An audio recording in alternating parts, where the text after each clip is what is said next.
Welcome to V3 news. లక్ష్యం సమాజహితం. నేను సత్యం. ముందుగా హెడ్లైన్స్. మెదక్ జిల్లాలో మంత్రి హరీష్ రావు పర్యటన. చిన్న శంకర్పేటలో అభివృద్ధి పనులకు శ్రీకారం.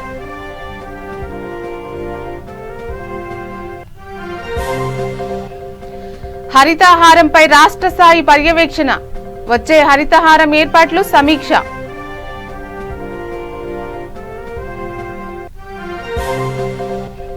తెలంగాణ వ్యాప్తంగా ప్రారంభమైన స్కూళ్లు. కరోనా నిబంధనలను పాటిస్తూ తరగతులు.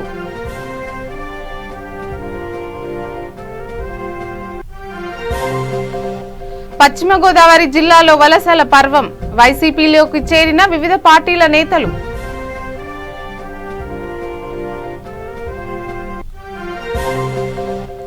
వికారాబాద్ జిల్లాలో ఘోర రోడ్డు ప్రమాదం. బోరస్పేట వద్ద టైర్లు పగిలి బోల్తాపడ్డ లారీ.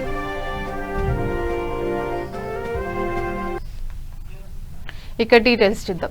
హైదరాబాద్ లో రానున్న సీజన్ లో నిర్వహించనున్న 7వ విడత తెలంగాణ హరితహారంపై రాష్ట్ర స్థాయి పర్యవేక్షణ సమన్వయ కమిటీ సమావేశం అరణ్య భవన్ లో జరిగింది.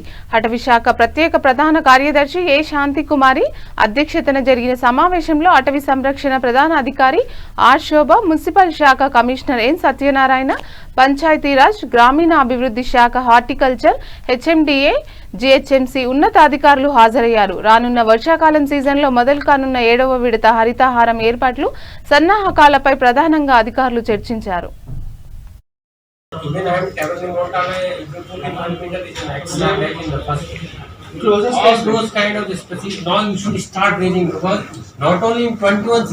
ఎండాకాలం సమీపిస్తున్నందున మొక్కల రక్షణకు తగిన జాగ్రత్తలు తీసుకోవాలని, నీటి సౌకర్యం కల్పించాలని అటవీశాఖ ప్రధాన కార్యదర్శి ఏ శాంతికుమారి సంబంధిత శాఖలను కోరారు.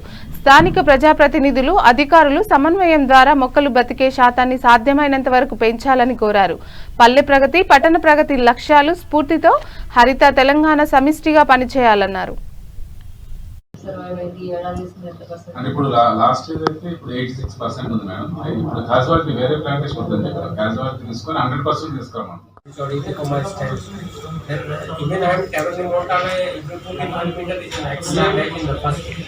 All those kind of species now you should start raising, because not only in 21 season you will be requirement, but at least you prepare for 22. Let us have beautiful, colorful 5 department coordinate చేసుకొని forest department నుంచి మనం assistant తీసుకున్నాం. ఎందుకంటే మనకు staff sanction అయితే కాదు కదా. So ప్రస్తుతానికి వాళ్ళ దగ్గర నుంచి ఎక్స్పర్టైజ్ తీసుకున్నాం. పెద్ద మున్సిపాలిటీలో రిటైర్డ్ ఫారెస్ట్ వాళ్ళ దగ్గర తీసుకోవాలి. తెలంగాణ వ్యాప్తంగా 6, 7, 8 తరగతి విద్యార్థులకు పాఠశాలలో విద్యాబోధన ప్రారంభించారు. కరోనా తర్వాత ప్రారంభమైన తరగతులలో కరోనా నిబంధనలను పాటిస్తూ తరగతులను నిర్వహిస్తున్నారు. మధురానగర్లోని శ్రీనిధి పాఠశాలలో ప్రతిరోజు శానిటైజర్ నిర్వహిస్తున్నామని పాఠశాల నిర్వాహకులు తెలిపారు. విద్యార్థులకు టెంపరేచర్ చెక్ చేసిన తర్వాత చేతులు శుభ్రం చేసుకుని తరగతి గదులకు వెళ్లాలి అని జాగ్రత్తలు తీసుకుంటున్నామని చెప్పారు. తరగతి గదిలో విద్యార్థుల మధ్య సామాజిక దూరం పాటిస్తున్నామని పాఠశాల నిర్వాహకులు తెలిపారు.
తెలంగాణ అభివృద్ధి ధ్యేయంగా సీఎం కేసీఆర్ పనిచేస్తున్నారని మంత్రి హరీష్ రావు అన్నారు.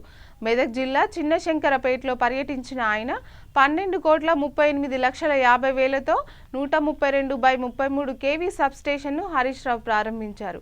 కాంగ్రెస్ హయాంలో కరెంటు కోతలే ఉన్నాయని, కానీ తెలంగాణ వచ్చాక దేశంలో 24 గంటల కరెంటు ఇస్తున్న ఘనత సీఎం కేసీఆర్దేనని కొనియాడారు. తెలంగాణ వచ్చిన 6 ఏళ్లలో 33/11 kV సబ్స్టేషన్లు 1000 నిర్మించామని తెలిపారు. కరెంటు కోతలు తప్ప ఇంకేమైనా ఉన్నాయా? బిల్లులు పెంచిండ్రు, కరెంటు కోతలు పెంచిండ్రు. చంద్రబాబు నాయుడు ఉండగానైతే ఆయన కోతలతో పాటు కాల్పులు కూడా చేశాడు. బషీర్బాగ్ చౌరస్తాలకు పెంచిన కరెంటు బిల్లులు తగ్గించమంటే రైతులను కాల్చి చంపినటువంటి చరిత్ర అప్పటి తెలుగుదేశం ప్రభుత్వానికి ఉన్నది. ఇది వాస్తవం. మనం ఇవాళ దయచేసి రైతులు ఆలోచించారు. రాష్ట్రం వచ్చినాడు మన తెలంగాణలో విద్యుత్ ఉత్పత్తి కేంద్రాల సామర్థ్యం ఎంత అంటే 7,778 మెగావాట్లు. తెలంగాణ వచ్చినాడు మన విద్యుత్ ఉత్పత్తి సామర్థ్యం 7,770, 16,250 మెగావాట్లు ఇక్కడ. అంటే ఎక్కడి నుంచి ఎంత పెంచితే ఇవాళ మీకు ఇంత మంచి కరెంట్ వస్తుంది? ఈ జర్ర ఎండలు పోయినాయంటే మొత్తం పేపర్ బట్టి ఊపుకునే కదా. మైక్ ఎక్కడిది, లీడర్ వస్తే మాట్లాడు ఎక్కడిది. అయితే జనరేటర్ తెస్తే గడగడ జనరేటర్ మోసుకోవాలి, మనం మోసుకోవాలి.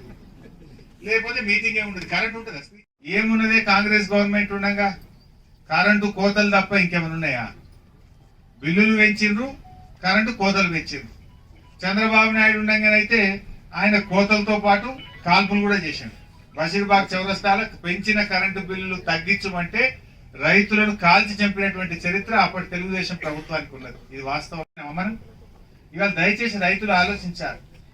రాష్ట్రం వచ్చినాడు మన తెలంగాణలో విద్యుత్ ఉత్పత్తి కేంద్రాల సామర్థ్యం ఎంత అంటే 7,778 మెగావాట్లు.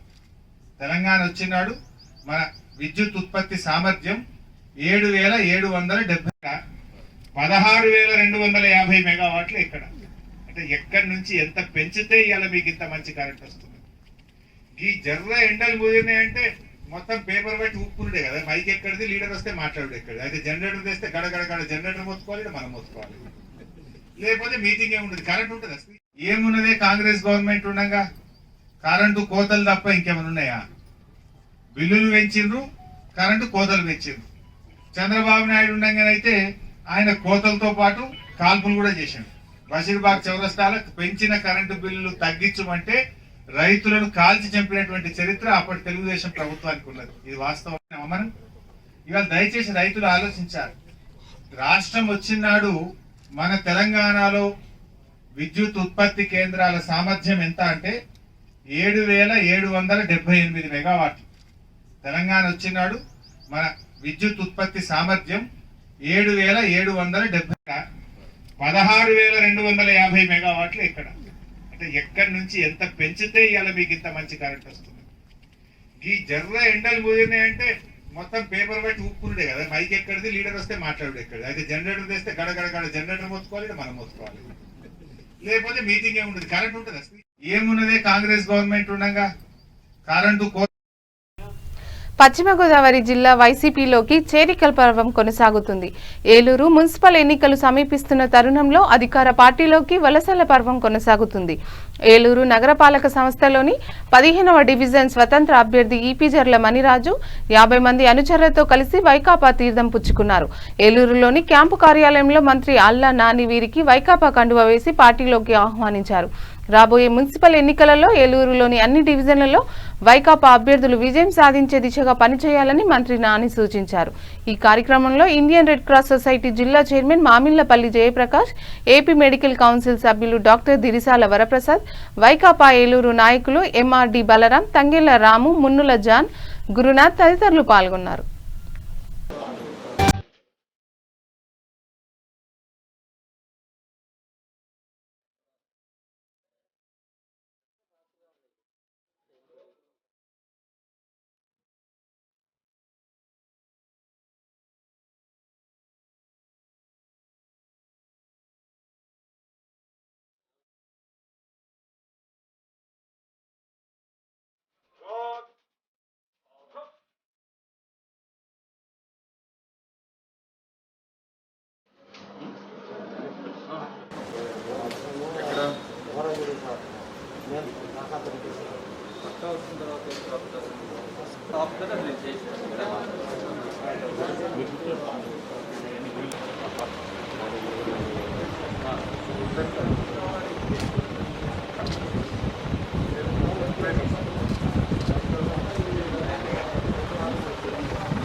నూతన సాంకేతిక పరిజ్ఞానాన్ని ప్రతి రైతుకి దరికి చేర్చేలా అధికారులు కృషి చేయాలని జిల్లా కలెక్టర్ జైనివాస్ సూచించారు.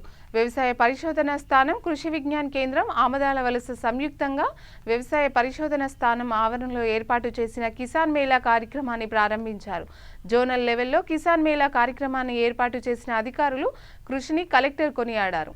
అనంతరం ఆయన మాట్లాడుతూ వాతావరణానికి అనుకూలంగా ఉన్న పంటలపై రైతులకు అవగాహన పెంచాలని, అలాగే ప్రస్తుత పరిస్థితుల్లో ప్రతి ఒక్క సాంకేతిక పరిజ్ఞానాన్ని రైతులకు చేరువ చేయాలని విజ్ఞాన కేంద్రం శాస్త్రవేత్తలు కోరారు. There won't be a sufficient root anchorage. There is a major disadvantage with the low profit. Yes.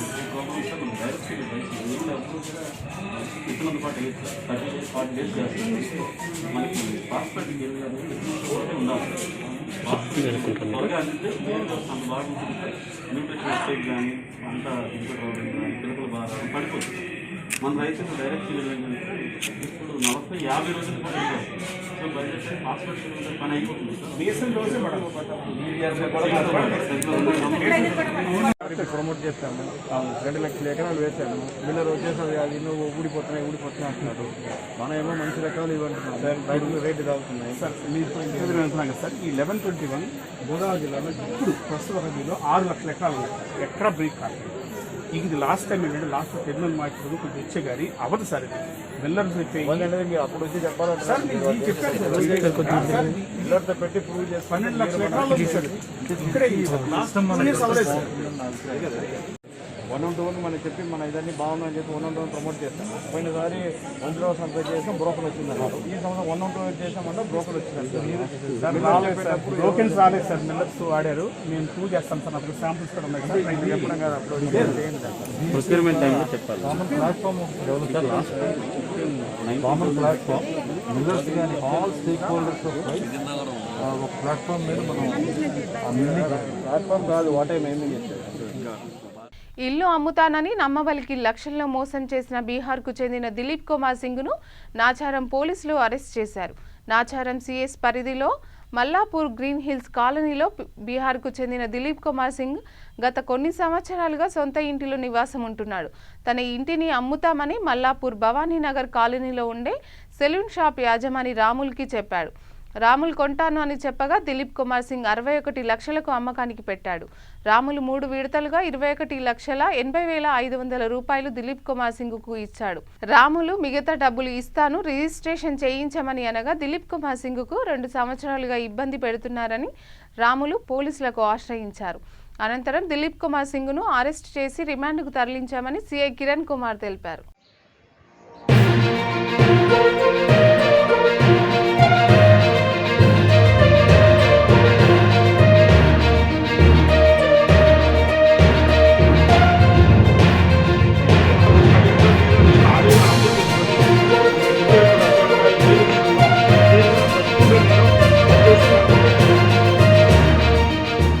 నేను రాములు వాళ్ళ అబ్బాయిని. మా దగ్గర దిలీప్ కుమార్ సింగ్ అనే అతను డిసెంబర్లో అగ్రిమెంట్ చేసుకొని 16,50,000 మేము అమౌంట్ ఇచ్చినాము. అమౌంట్ ఇచ్చిన తర్వాత కొన్ని రోజులు అయినాక జనవరిలో కూడా అగ్రిమెంట్ చేసుకున్నాము. అగ్రిమెంట్ చేసుకున్న తర్వాత బ్యాంక్ లోన్కి వెళ్తే బ్యాంక్ లోన్ వాళ్ళు ఏమన్నారంటే ప్రాపర్టీ ట్యాక్స్ కావాలి, ప్రాపర్టీ ట్యాక్స్ లేని అగ్రిమెంట్ ఏనికి లోన్ శాంక్షన్ కానీ ఛాన్స్ లేదంటే ఆయన దగ్గరికి వెళ్ళి ఇట్లా ప్రాపర్టీ ట్యాక్స్ గురించి ప్రాబ్లం ఉందండి, 100 యాక్ట్స్కి ప్రాపర్టీ ట్యాక్స్ లేదని చెప్పేసి అన్నాడు. తర్వాత కొన్ని రోజులు అయినాక ఆయనకు ఇక్కడ ప్రాపర్టీ ట్యాక్స్ ఉన్న ఆయన దగ్గరికి వెళ్ళి మాట్లాడిపిస్తే సరే 100 యాక్ట్స్కి ప్రాపర్టీ ట్యాక్స్ గురించి అని చెప్పేసి వెళ్ళినాం. అది తీసుకునే లోపల మూడు నెలలు అయిపోయింది. 3 నెలలు అయిపోయేసరికి మార్చి వరకు వచ్చింది. మార్చి తర్వాత లాక్డౌన్ స్టార్ట్ అయిపోయింది.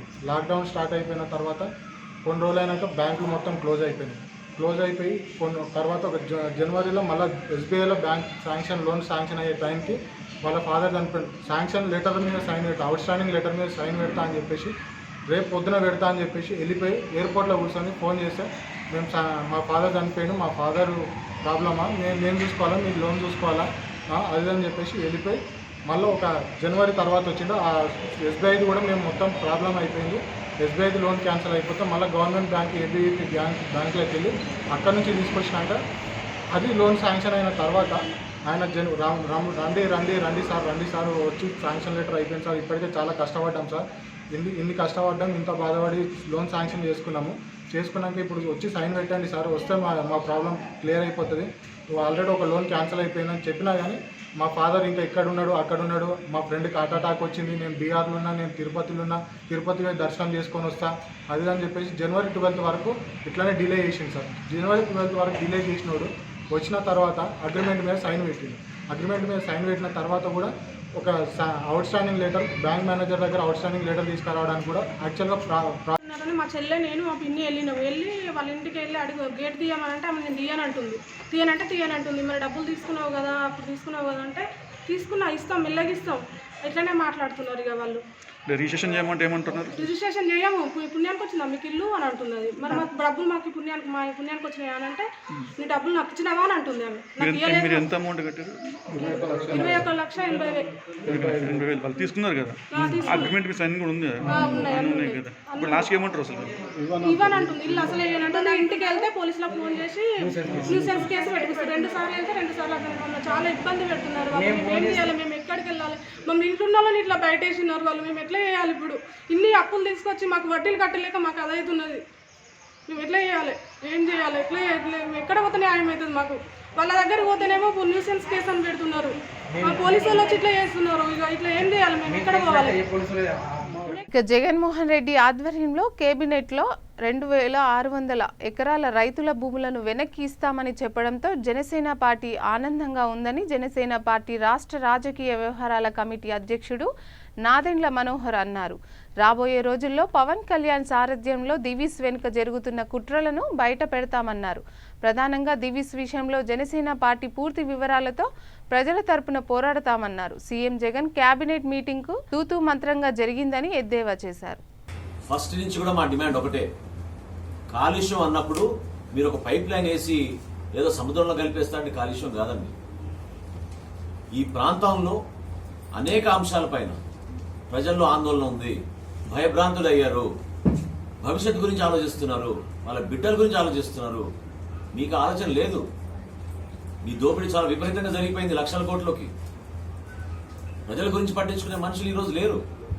దానికోసమే పవన్ కళ్యాణ్ గారి జనసేన పార్టీ బలంగా దీని గురించి పోరాటం చేస్తోంది. ఈ ఫ్యాక్టరీ నిర్మాణం కోసం మీరు కొన్ని రోజులు ఎవరైనా మభ్య పెట్టచ్చేమో కానీ ఈ వివరాలు పూర్తి స్థాయిలో క్షేత్రస్థాయిలో తెలిసిన తర్వాత ప్రజలకే అర్థమవుతుంది దీని వెనకాల ఎంత కుట్ర ఉందో. రాబోయే రోజుల్లో ఈ విధంగానే జనసేన పార్టీ తరఫున మా నాయకత్వం పవన్ కళ్యాణ్ గారి ఆదేశాల మేరకు దివీస్ ఫార్మస్యూటికల్ కంపెనీ స్థాపన కోసం వీరు చేస్తున్న కుట్రని ఖచ్చితంగా మీకు ఆధారాలతో సహా బయట పెడతాం. ఏ విధంగా SEZ తారుమారు చేసేసి హడావిడిగా 51% మీరు కొనుగోలు చేయగలిగారు చెప్పండి. ఇది ఎట్లా ఉందంటే నిన్న మొన్న ఈ 4 విడతల పంచాయతీ ఎన్నికల్లో మీరు చూశారు ఏ విధంగా ప్రభుత్వం ఇన్ని ప్రలోభాలకు గురి చేసి దాడులు చేసి స్వయాన మంత్రులు శాసనసభ్యులు నియోజకవర్గాల్లో ఉన్న గ్రామ పంచాయతీల్లో పోయి కూర్చొని విలేజ్ వాలంటీర్లు ఉపయోగించుకుని కావాలని మా పార్టీకి ఇంత బలం ఉంది, మేము ప్రతి ఎలక్షన్ ఈ విధంగానే గెలుస్తాం, ఇంకే రాజకీయ వ్యవస్థ ఉండకూడదనే ప్రయత్నం ఏదో చేశారో దానికి మళ్ళీ సంబరాలంట. నిజంగానే సంబరాలు ఉంటే ప్రజల్లో ఉండాలి కదండి. ఇంత అద్భుతమైన ప్రభుత్వాన్ని ఎన్నుకున్నామని కోర్టులో గెలిచినాడు ఇంటికి వచ్చినాక ఏడుస్తాడంట, ఓడిపోయినవాడు కోర్టులోనే ఏడుస్తాడు కానీ గెలిచినవాడు మాత్రం ఇంటికి వచ్చి ఏడుస్తాడంట. అదే పరిస్థితి ఉంది జగన్మోహన్ రెడ్డి గారి ప్రభుత్వం. మీరు నిజాయితీగా ప్రజాస్వామ్యాన్ని మీరు పరిరక్షించే విధంగా మీరు పరిపాలించుంటే ఈ విధంగా మీకు భయం రాదు. ఎందుకు మీరు హడావిడిగా నిన్న రాత్రి EBC కింద మీకు మహిళలకి 15,000 రూపాయలు ప్రకటించారండి? మొన్న స్థానిక సంస్థల్లో ఈ ప్రభుత్వానికి చెల్లుమనే విధంగా నిలబడాలని మహిళలే ముందుకు వచ్చి నిలబడ్డారు. వాళ్ళే ప్రతి గడప తొక్కి అందరినీ ప్రోత్సహించి ఈ ప్రభుత్వం చేస్తున్న కార్యక్రమాల్ని మనమే అడ్డుగా నిలబడగలుగుతాం. మొగాలు నిలబడలేకపోతున్నారు ఎందుకంటే వీళ్ళు దౌర్జన్యాలకు పాల్పడుతున్న ఉద్దేశంతో మహిళలు చాలా గొప్పగా ముందుకు వచ్చారు. దాన్ని గుర్తించిన ఈ ముఖ్యమంత్రి EBC రిజర్వేషన్ గురించి మాత్రం మాట్లాడడం లేదు. ఏమైపోయింది EBC రిజర్వేషన్? నరేంద్ర మోడీ గారు కేంద్ర ప్రభుత్వం ఇచ్చిన EBC రిజర్వేషన్ గురించి ఎందుకు ప్రస్తావించడం లేదు? ఎందుకు మీరు 15,000 రూపాయలు ఇచ్చి తాత్కాలికంగా, అది కూడా ఇప్పుడు వచ్చే సంవత్సరం నుంచి మీరు 15,000 రూపాయల చొప్పున ఇస్తామని చెప్పి ఈ రోజున హడావుడిగా ప్రకటన చేశారు. కేవలం చిత్తూరు జిల్లా వడమాలపేట మండలంలోని సర్పంచులు, ఉప సర్పంచులు, ఎమ్మెల్యే ఆర్కే రోజాని ఘనంగా సత్కరించారు. సీఎం జగన్ ప్రజల కోసం, ప్రజల సంక్షేమం కోసం వాలంటీర్ల వ్యవస్థను ఏర్పాటు చేశారని నగరి ఎమ్మెల్యే ఆర్కే రోజా అన్నారు. రాష్ట్ర ప్రజలు జగన్ చేస్తున్న అభివృద్ధికి జేజేలు పలుకుతున్నారని చెప్పారు. గ్రామ పంచాయతీ ఎన్నికల్లో ఎన్నికైన ప్రజాప్రతినిధులు ప్రజల కోసం అంకిత భావంతో పనిచేయాలని కోరారు.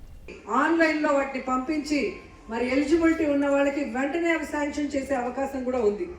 వాళ్ళు సర్పంచ్లైన నాటికే దాదాపుగా 80% సమస్యల్ని వాళ్ళు పూర్తి చేయడం జరిగింది. ఇప్పుడు వీళ్ళున్న 20%ని ఎలా పూర్తి చేయాలి, ఎలిజిబిలిటీ లేని వాళ్ళని ఎలిజిబిలిటీ లిస్టులోకి ఎలా తీసుకురావాలని చూడాలి. ఎందుకంటే గతంలో రేషన్ కార్డులు ఇవ్వకపోవటం వల్ల ఒకే రేషన్ కార్డు మీద 3 కుటుంబాలు, అంటే తల్లి, తండ్రి, కొడుకులు, కోడళ్ళు అందరూ ఉండటం వల్ల వాళ్ళకి ఎలాంటి బెనిఫిట్స్ లేకుండా పోయినాయి. సో అలాంటి వాటిని మనం రేషన్ కార్డ్స్ని డివైడ్ చేస్తే అటు రేషను, ఇట్లా హౌసింగ్ స్కీము, ఇంకా అమ్మఒడి, ఏదైనా కూడా సంక్షేమ పథకం వాళ్ళకి అందే అవకాశం ఉంటుంది. కాబట్టి ఆ 20% అనేది నేను అన్నాను. సో ఈ విధంగా సర్పంచులుగా ఎన్నిక కాబడిన అదృష్టవంతులు మీ యొక్క పంచాయతీకి సర్వీస్ చేసుకునే అవకాశం మీ అందరికీ వచ్చింది.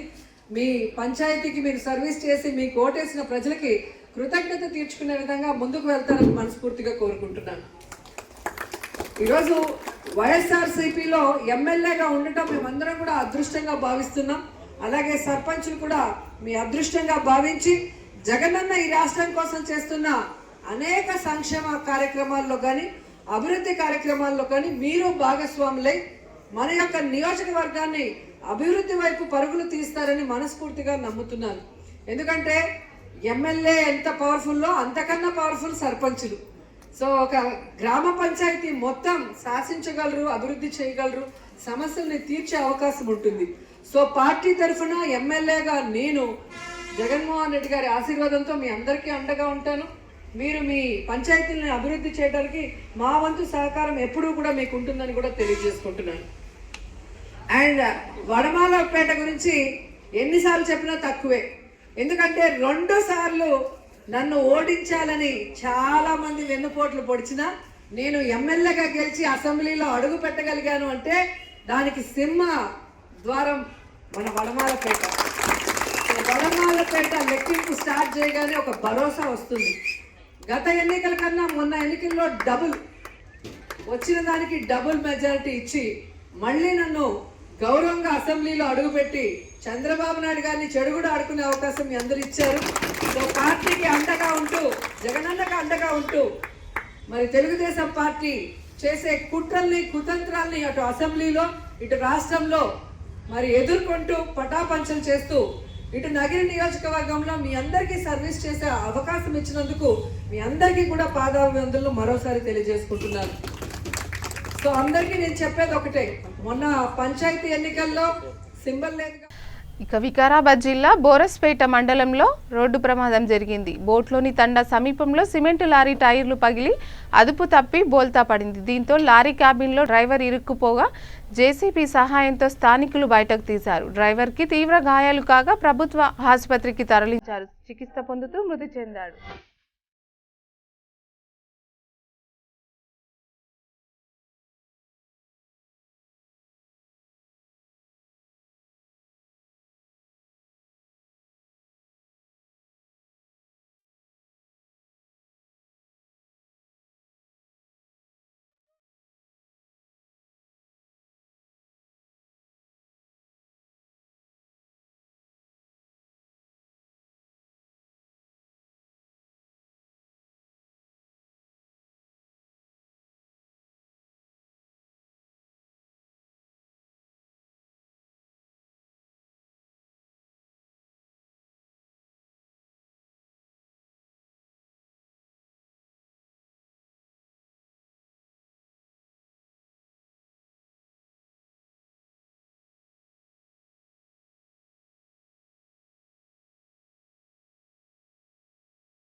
తెలంగాణలో ప్రసిద్ధ పుణ్యక్షేత్రమైన యాదాద్రి అనుబంధ దేవాలయమైన పాతగుడ్డ శ్రీ లక్ష్మీ నరసింహస్వామి వారి బ్రహ్మోత్సవాలు ఘనంగా నిర్వహించారు. ఇందులో భాగంగా 3వ రోజున సింహవాహన సేవలో స్వామివారి భక్తులకు దర్శనమిచ్చారు. స్వామివారి సేవలో భక్తులు అధిక సంఖ్యలో పాల్గొని దర్శించుకున్నారు. బ్రహ్మోత్సవాలలో ఈ సింహవాహన సేవ అలంకరణలో సాక్షాత్తు శ్రీ లక్ష్మీ నరసింహస్వామి వారిని అలంకరించుటలో ఎంతో ప్రాముఖ్యత సంతరించుకుంది.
ఇక మరోసారి హెడ్లైన్స్.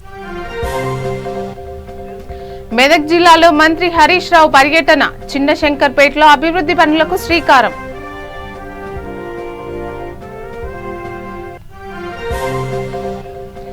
హరితహారంపై రాష్ట్ర స్థాయి పర్యవేక్షణ. వచ్చే హరితహారం ఏర్పాట్లు సమీక్ష.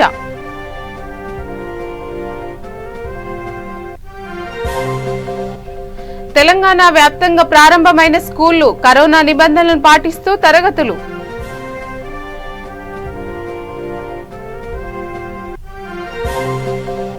పశ్చిమ గోదావరి జిల్లాలో వలసల పర్వం. వైసీపీలోకి చేరిన వివిధ పార్టీల నేతలు.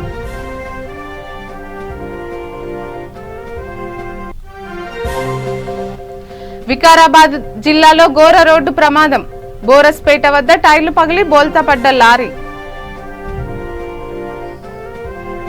ఇక ఇంతటితో ఈ వార్తలు సమాప్తం. చూస్తూనే ఉండండి V3 న్యూస్. లక్ష్యం సమాజహితం.